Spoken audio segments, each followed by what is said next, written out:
If you run a business in the UK and want to bring a talent from overseas, one document decides whether you can grow or grind to a halt.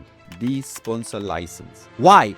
Because 2025 more than 40% of the UK business rely on overseas skilled workers to fill roles they can't source locally. From tech, engineering to healthcare and hospitality, global hiring is no longer optional. It's essential. Without a sponsor license, you simply cannot hire people your business needs from abroad. And this is not just about getting approval once. Understanding how a sponsor license works is about protecting your ability to scale, plan for future projects, and access the best skills worldwide. With recent rules change, higher salary thresholds, stricter skill level requirement, and evolving immigration policy, knowing ins and outs of the system is now critical than ever. So in this video, let's break down exactly what a sponsor license is, why business need one, and what you should do before applying. Before we dwell into today's topic, a quick intro. I am Yash Dubal, Managing Director at J Solicitors. We are an SRA regulated legal 500 firm with over a decade in UK immigration, winning multiple awards, serving 4,000 plus clients and having 1,200 positive reviews. We are here to help you.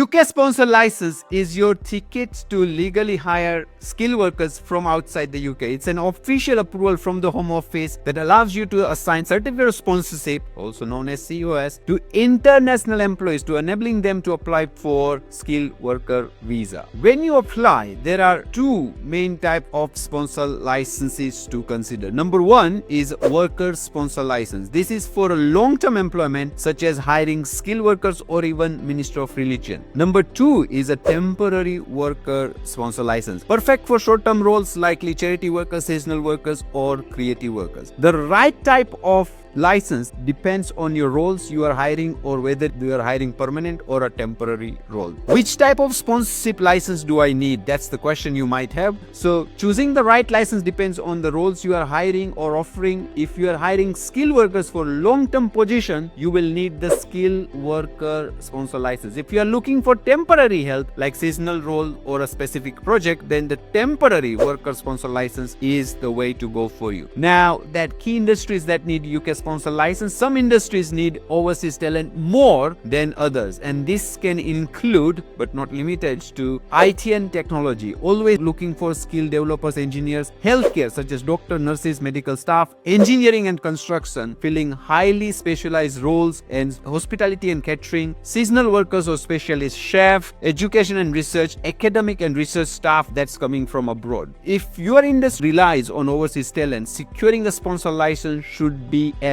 the top of your list. Now let's talk about the requirements, eligibility criteria. To apply, your business must meet the certain eligibility criteria. You need to be a registered UK entity and the role you are offering must be a genuine vacancy at the right skill level. You must also be able to pay your workers the ongoing rate or meet the minimum salary threshold. From April 2024, sponsor license is now valid for 10 years instead of 4, but that longer validity comes with a tougher compliance checks. As a business, you must prove active trading, not just registration, and maintain HMRC aligned payroll records. Additionally, your business needs to maintain strong HR system to manage and track your sponsored workers. Sponsor license application process. Let's talk step-by-step process. Here is how you can apply. Number one is prepare for the application. Make sure your business meets all the requirements, have your HR system in place, and your key staff assigned. Gather the documents you will need, things like company registration detail, financial record, proof of insurance. Now the next step after that is complete the application. Log into the Home Office sponsorship system and fill in your details, appoint an authorizing officer and submit your documents. Then after, you need to pay of course relevant fees. It's £574 for the small organization, £1,579 for the large businesses. Now while submitting the application, your authorizing officer only can submit it. You will be emailing the supporting documents to the Home Office. Now the sixth stage is you have to wait for the decision. Normally it takes around 8 weeks for the Home Office to decide, but if you pay the extra fees, you could potentially fast track the decision within 10 working days. You also need to prepare for the compliance check. Home Office may visit your business to ensure you are keeping up with your sponsorship duties. You may receive the license once approved and you will be able to legally then hire international workers. If it's refused, you will have an opportunity to do an error correction request to the Home Office if there is a fact factual error. Now let's talk about the cost of the sponsorized application. We briefly covered earlier, but the cost depends on the size of your business. Small businesses pay £574, while large business pay £1,579. There are additional fees for the priority services, just bear in mind. Sponsor license rating, let's talk about it. When granted, your business gets an A rating, means you are compliant and you can sponsor workers without issue.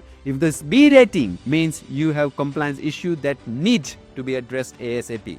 Sponsor license compliance duties. Let's talk about the duties. You as a sponsor, you are required to maintain detailed records for each sponsored workers, including the right to work checks, contracts, and personal details. You will also need to report any changes like pay adjustment or role changes within the specific deadline. The Home Office has also been cracking down very hard on ghost offices, businesses that are only listed as a virtual address without real premises. If your company is not visibly active in the UK, you may risk refusal or suspension. How to assign certificate of sponsorship? Every time you hire a foreign worker, you need to assign them a certificate of sponsorship. It's an electronic record that a worker uses to apply for their visa. You must ensure the COS is assigned within 3 months of the worker's start date. Let's talk about the common mistakes that business makes in this process. Number 1 is the incomplete application detail. Number 2 is the insufficient supporting documentation. Number 3 is the non-compliance with skill or salary threshold.